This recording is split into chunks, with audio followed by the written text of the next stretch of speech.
Hey people, so we are at this place called the Hole in the Wall Cafe, and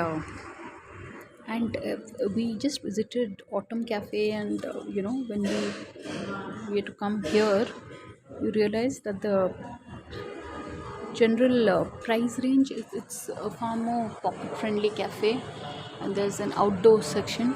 Ayush, what's your opinion of this place? It's not quiet, there's no music, and also it's kind of depressing.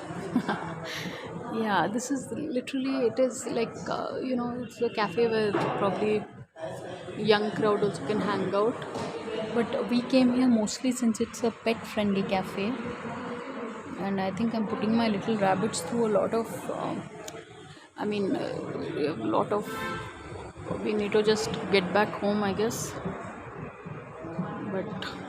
But yeah, so we are looking forward to a rodeo sandwich.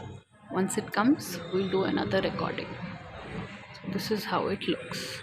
Hole in the Wall Cafe.